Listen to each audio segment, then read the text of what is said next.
Hola, ¿qué tal? Hola, ¿qué tal, mamis? Bueno, pues nos venimos a Instagram porque Facebook no nos ayudó mucho.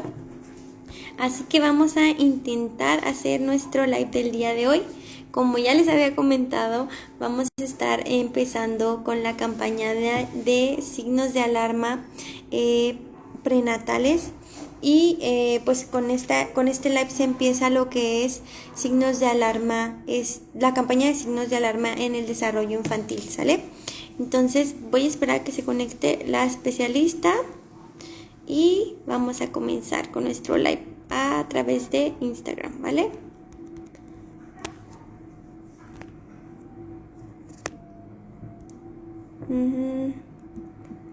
Muy bien, muy bien. Aquí se empiezan a conectar.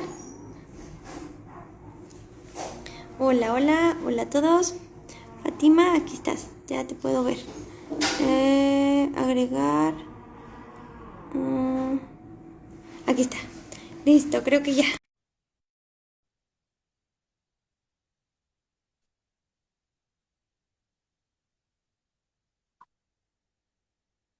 Ahí se está agregando. Sí, se logró. Ya lo logramos. Lo logramos. Ay, no. Perdón por la tardanza, pero bueno, si gustas presentarte rápido con las mamis que nos están viendo para que te conozcan un poquito y sepan más de ti. Muchas gracias. Hola, yo soy la doctora Fátima Martínez, soy ginecóloga y obstetra, egresada del Hospital Centro Médico Nacional La Raza y actualmente trabajo en el Hospital Ángeles de aquí de Ciudad Juárez. Súper bien. Bueno, pues bienvenida y te agradecemos mucho porque das inicio ahora sí a nuestra campaña que tenemos planeada sobre prevención y signos de alarma en el desarrollo infantil, que pues la idea es que ayude a muchos papis a atender a tiempo. Entonces, pues vamos ya a dar inicio al tema, con la primer preguntita, ¿sale? Pues Claro como que el sí. tema es como tal signos de alarma, primero que nada, la primera pregunta es, ¿qué signos de alarma pueden aparecer en el primer trimestre? Bueno, los signos de alarma del primer trimestre es dolor y sangrado, son los principales. Bueno, una vez que hacemos el diagnóstico de embarazo, que estamos ya en el primer trimestre, bueno, tenemos que hacer una serie de estudios, que son estudios prenatales, y hay un estudio muy importante que se llama ultrasonido estructural. Ese ultrasonido se tiene que hacer de la semana 12 a la 14 y nos va a dar mucha información acerca de si hay alguna alteración estructural en el bebé o algún factor de riesgo en la mamá que nos pueda condicionar un trastorno durante el embarazo, que podamos prevenir, que podamos tratar, que podamos mejorar esa parte. En cuanto a los datos de alarma que deben de saber todas las mujeres embarazadas en el primer trimestre, los dos principales muy importantes es dolor o sangrado. Por nada del mundo debe de haber ni sangrado ni dolor durante esta etapa del embarazo. Ok, perfecto. Sí, sí, vamos a guardar el live para los que preguntan. Muy bien. Y en las demás etapas del embarazo, por ejemplo, en el segundo trimestre, ¿hay otros signos de alarma que se pueden presentar? Generalmente, bueno, en cada trimestre tenemos diferentes tipos de alarma. En los 3 trimestres es el sangrado. Pero, por ejemplo, el sangrado en el primer trimestre a mí podemos sospechar que puede tratarse de una amenaza de aborto y generalmente son ocasionadas por procesos infecciosos. La urosepsis es la causa principal de que podamos tener pérdidas gestacionales o que haya alguna alteración con el embarazo que se tenga que terminar en pérdida. Eh, yo siempre como les digo a mis pacientes, la naturaleza es muy selectiva y cuando un embarazo viene mal, pese a lo que sea, tienden a perderse, ¿no? Y el dato de alarma, ¿cómo lo podemos identificar? Es que es con sangrado, identificamos, bueno, revisamos a la paciente y vemos los datos del embarazo, si hay embrión, no hay embrión, cómo está el saquito, las características, si hay algún proceso infeccioso. Como les comentaba, las infecciones son de las principales causas de pérdidas gestacionales en el primer trimestre. Y eso más bien, en el primer trimestre estaríamos hablando de un aborto. En el segundo trimestre igual se pueden presentar todavía abortos y las causas principales pueden ser desde infecciones, perdón, o inserciones anómalas de la placenta previa, placentas de inserciones baja, que son las que nos pueden condicionar sangrados. La diferencia, bueno, ¿cómo vamos a poder diferenciar si se trata de una amenaza de aborto, una amenaza de parto o una, por ejemplo, una placenta previa sangrante, de acuerdo a al color de la sangre?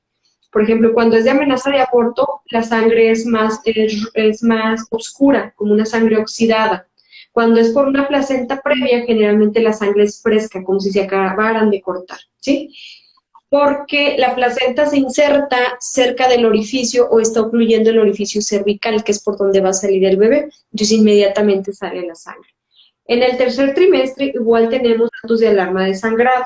Por aquí ya nos puede hablar, puede ser una amenaza de parto pretérmino, que igual la causa principal casi siempre son infecciones, o también inserciones anómalas de la placenta, desprendimiento de placenta no inserta, que pueden ser las más importantes en esta etapa.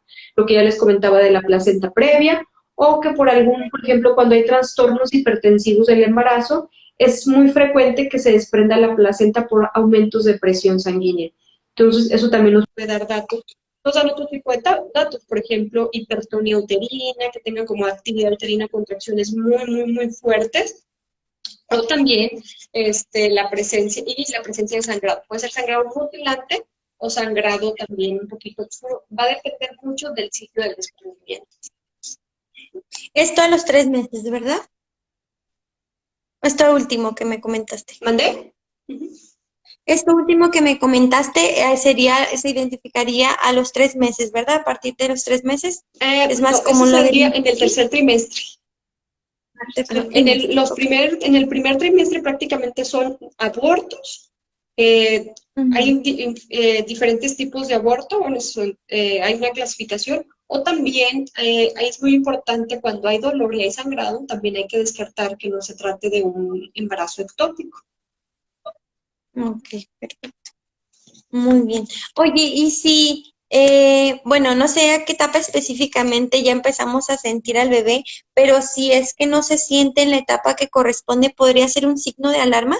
Normalmente el bebé, hay pacientes que dicen, yo lo empecé a sentir desde la primera semana y eso es una mentira. El bebé normalmente lo vamos a empezar a percibir cuando pese más o menos 500 gramos, que eso corresponde de la semana 18 a la 22. ¿Sí?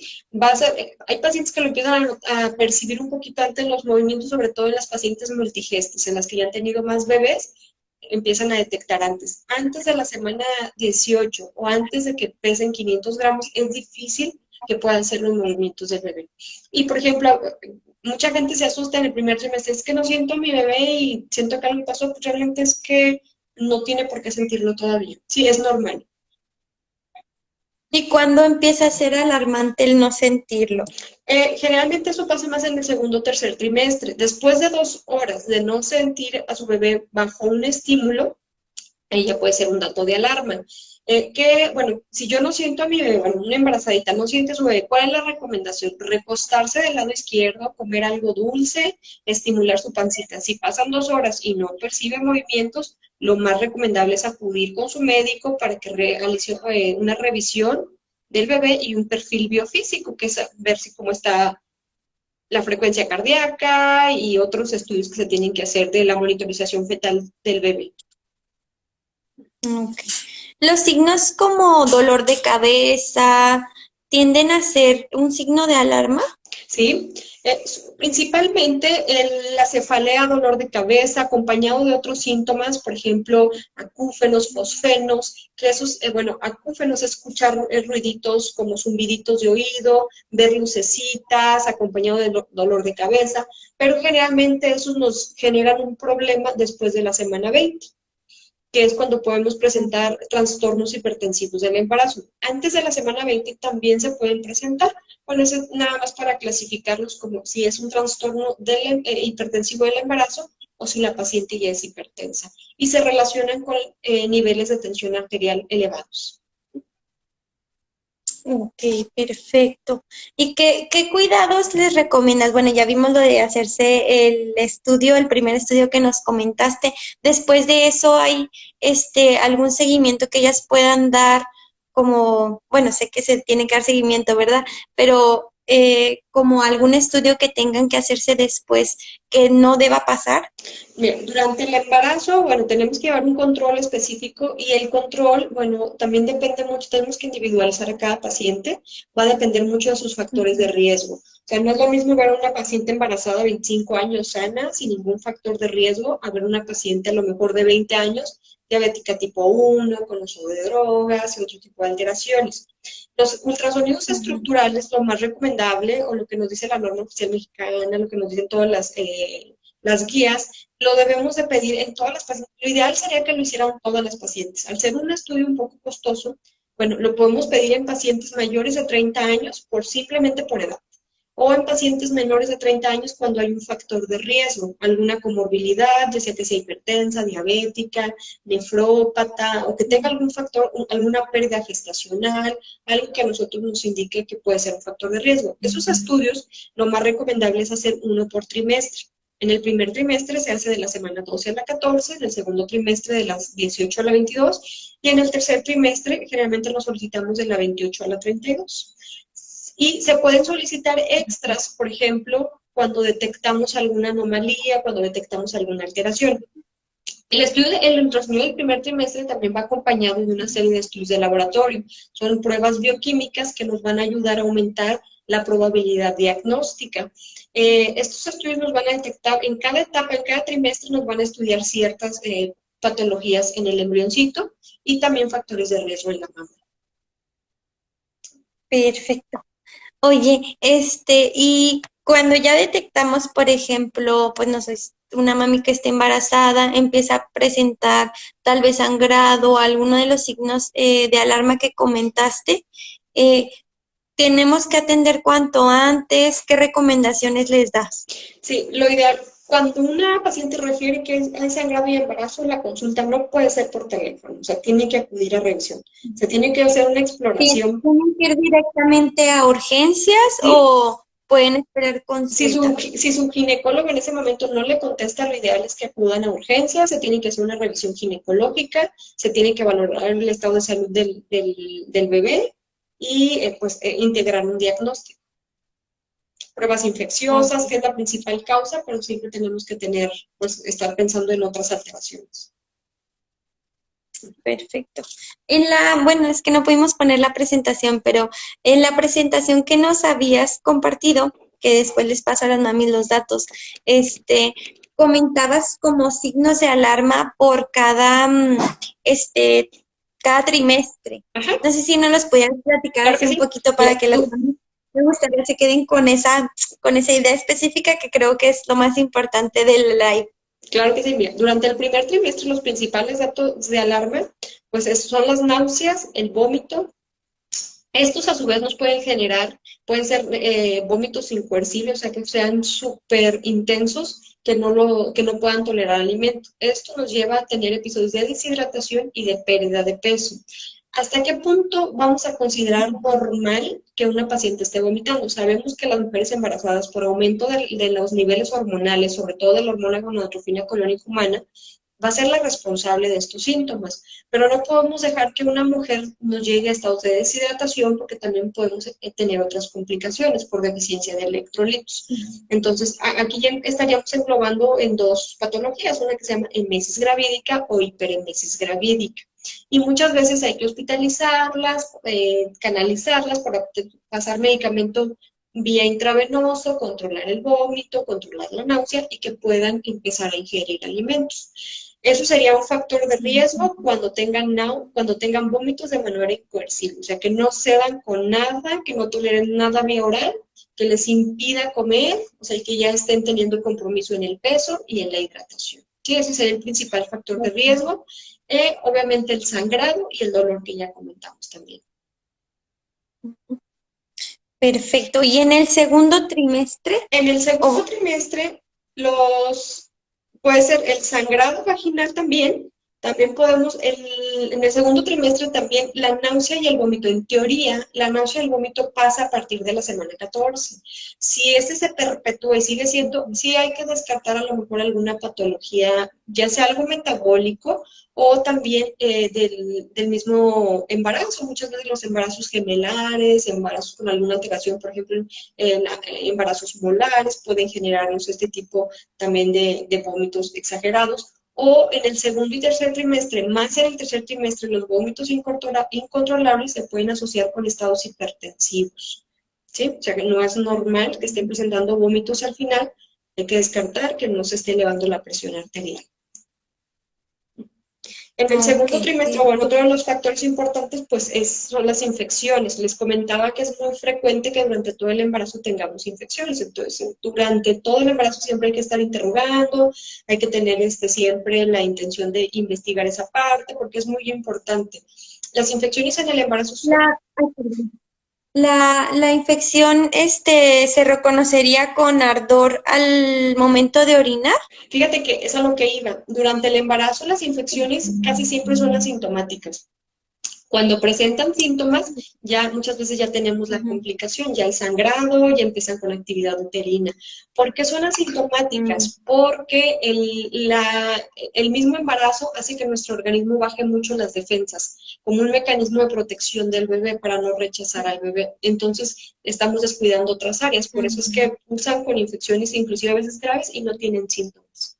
Pueden ser que no tengan ni dolor ni ardor y tienen infección. Entonces es importante como explicar esto porque a veces digo, es que no me duele nada, porque voy a tomar antibiótico, le puedo hacer daño a mi bebé, pero es Ujú. como concientizar en esta parte, si no te doy antibiótico, sí le podemos generar un daño mayor a tu bebé, ¿no? Hay que sopesar siempre el ¿Y hay, riesgo-beneficio. y hay alguna manera de prevenir, o sea, en cuanto a cuidados del embarazo, para prevenir este tipo de infecciones? No sé, ahora sí que algún jabón, No, no no se sé. recomiendan duchas vaginales, jabones. Obviamente lo que se recomienda pues el estilo de vida saludable, una paciente que está bien nutrida, que hace ejercicio, que toma suficiente agua, pues va a ser mucho menos frecuente que tengan ese tipo de infecciones, pero realmente prevenir con jabones, duchas vaginales, contraindicado totalmente. Mm. Ok, perfecto. Bueno, no sé si había otro punto del segundo trimestre. Serían las infecciones, la principal, igual el dolor y el sangrado, ¿sí? Ok. ¿Y del tercer En trimestre? el tercer trimestre podemos encontrar, bueno, hay otros factores de riesgo que pueden ser generales en cualquier trimestre.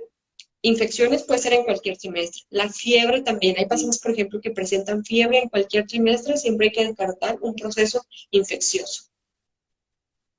Ok. Y en ese sentido bueno, lo recomendable sería ir al médico, ¿verdad? Específicamente, no es Siempre que como hay que un puedan tomar dato de alarma, lo más algún recomendable es acudir. ibuprofeno o algo así. ¿Mandé? No te escuché. Digo, no es como que puedan tomar algún medicamento, ¿verdad?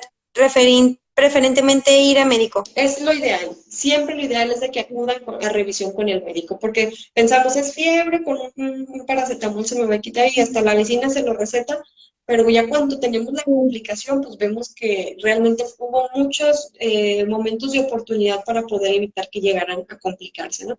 Sobre todo eso, como hacer conciencia en las mamás de que a veces o tenemos los dos extremos, hay quien exagera de todo y hay quien la verdad no exagera nada y pues son las que más se nos pueden complicar. Ok, perfecto.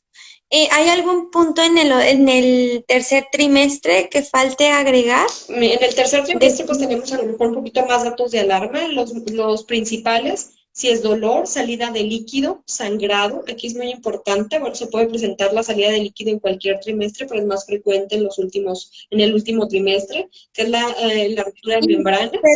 perdón que te interrumpa. ¿La salida de líquido no se puede confundir como con la orina o algo así? O sea, ¿cómo identificas como tal, cómo es la consistencia o Ujú. no La sé? salida de líquido generalmente van a sentir salida de agua tibia con un olor muy característico. El olor del líquido amniótico huele como a cloro o a semen.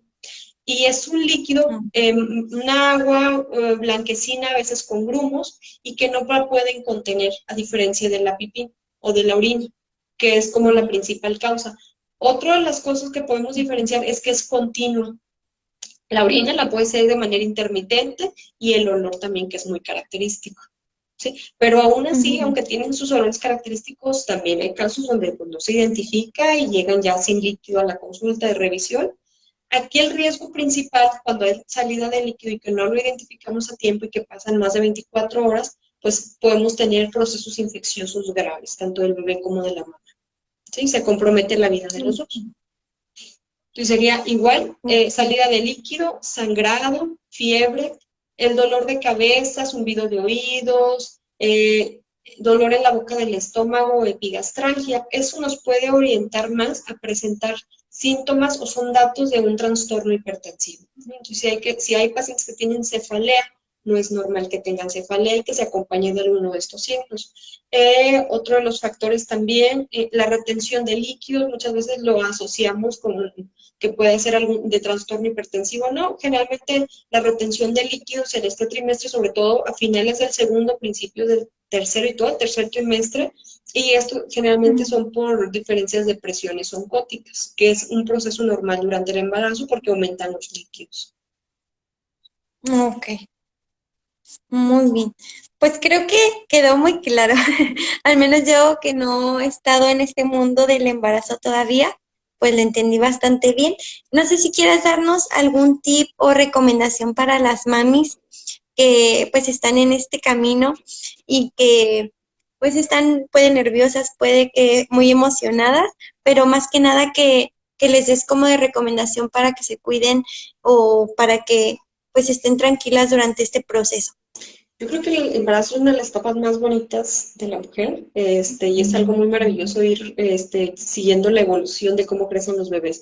Aquí yo creo que algo muy importante que debemos hacer todas o las que queremos o somos mamás siempre, pues principalmente es cuidar de nosotras, ¿no? No dejarnos de lado. Si tenemos una mamá bien cuidada, una mamá feliz, claro que vamos a tener un bebé también sano y feliz, ¿no? Entonces, yo sí les recomiendo mucho pues, la alimentación saludable, dieta, ejercicio fundamental, pues un estilo de vida lo más saludable posible y en todos los aspectos, ¿verdad? Desde lo físico, lo emocional es muy importante en esta etapa del embarazo, es sumamente, tiene un peso sumamente importante proteger esta parte en las mamis o en las embarazaditas para que pues también su chiquito esté con bien, ¿no? Y pues de todo lo que me imagino que ya ven ustedes también en esta parte, todo el factor filogenético, todo lo que afecta el ambiente emocional y de lo que se rodea a la mamá durante el embarazo. Entonces, esa parte como cuidar, que tengan la confianza de acercarse, que sigan un control adecuado, un control del embarazo, que sigan las indicaciones de su médico, que si tienen un dato de alarma, pues inmediatamente acudir a revisión, ¿verdad? O sea, acudir a urgencias, acudir con su médico. Muchas veces quieren consulta por teléfono y las embarazadas, la verdad es que y ningún paciente lo podemos ver por teléfono, ¿verdad? Siempre necesitamos revisar y obviamente aquí son dos vidas las que estamos cuidando. Entonces, por eso la importancia de siempre estar al pendiente de los datos de alarma, disfrutar la etapa, disfrutar el momento, tratar de ser lo más objetivas posible para poder identificar cualquiera de los datos de alarma que se pueden presentar. ¿Sí? Perfecto. Y más que nada, mamis, pues la idea es que aprendan un poquito de cuáles son estos signos de alarma para ahora sí que no darlos por alto, como, bueno, al menos en cuanto a lo del líquido que habías comentado, o sea, se me hace como que puede pasarle a cualquiera que no se dé cuenta, o sea, y pues es muy importante, o sea, puede ser bastante riesgoso y podemos prevenir, o sea, una infección como comentabas. Entonces, pues sí, que estén atentas a cualquier cosita que vayan notando, que obviamente pues no alterarnos por todo, ¿verdad? Pero sí, en cuanto a estos signos de alarma que nos platica la doctora, que son los más importantes, pues estar muy pendientes, ¿verdad? Y no sé si alguna mami de aquí tengan alguna duda sobre el tema, en lo que me ponen, o si es que ponen preguntitas. No sé si quieras platicarnos de dónde te pueden encontrar, en qué hospital te encuentras para que puedan ir a hacer su consulta, cuándo consideras adecuado que empiecen a ir a consulta, todo. ¿Durante el embarazo pues en cuanto sepan que están embarazadas, lo más recomendable es hacer la primera revisión para ver que esté todo bien, que el embarazo vaya, que se haya implantado bien, que encontremos frecuencia cardíaca, todos los datos iniciales, empezar un control, la ingesta de multivitamínicos y toda la revisión pertinente. Es lo más recomendable. En ocasiones, por ejemplo, tienen un día de retraso y salió positiva la prueba, muchas veces es importante a lo mejor acudir para la orientación, pero en ocasiones es difícil poder encontrar por ultrasonido ya datos de embarazo. Pero lo ideal es en cuanto se enteren que están embarazadas, acudir a revisión, empezar todo el control. Ok. ¿Y dónde te pueden encontrar? Yo estoy en el Hospital Ángeles, estoy en el consultorio 340. Por ahí les voy a dejar mi correo. El teléfono del consultorio es 227-1933. Con mucho gusto, las dudas que tengan, en lo que podamos ayudarles, será un placer poder ayudarles. Muy bien. Igual aquí nosotros les vamos a estar compartiendo los datos de la doctora por si gustan acercarse, si es que ya están embarazadas y quieren comenzar este proceso, pues para que se acerquen. ¿Sale? ¿Sí? Y pues agradecerte, doctora. Ahora sí que fue un poco caótico, Uh -huh. pero bueno, lo bueno es que se logró. Igual el live se va a quedar grabado para que compartan con sus embarazadas, para que les pasen esta información y pues para ahora sí que ayudar a prevenir. No sé si quieras agregar algo más antes de concluir nuestro live. No, pues, sería todo de mi parte. Estoy muy agradecida por la invitación y con mucho gusto en lo que podamos ayudar. Muchas gracias, doctora. Y pues como ya les comentaba, esta campaña de prevención de desarrollo infantil, el live del día de hoy es con el que comenzamos con la campaña y vamos a estar compartiendo muchos temas súper interesantes en cuanto a prevención en el desarrollo infantil, en la alimentación, en el sueño, ahora sí que pues todo en cuanto al desarrollo infantil, para que estén muy pendientes. Vamos a estar haciendo los lives cada segundo jueves y pues para que lo compartan y poder ayudar, ahora sí que a prevenir, que es la idea de que muchos papis se den cuenta, porque bueno, al menos a nosotros nos ha tocado casos en cuanto al desarrollo infantil, que llegan ya papis con peques de 4 años que no hablan nada, de peques de año y medio que todavía no caminan. Entonces, o sea, prevenir pues siempre va a ser la clave y atender cuanto antes va a facilitarle y cambiar la vida de esos pequeños. Entonces, pues esto sería todo por el live del día de hoy. Pues les comento, va a quedar grabado y voy a poner en comentarios y en la descripción del video los datos de la doctora por si gustan contactarse con ella. Muchas gracias. No, a usted, doctora. Nos vemos entonces en el próximo live. Hasta luego. Hasta luego. Ay,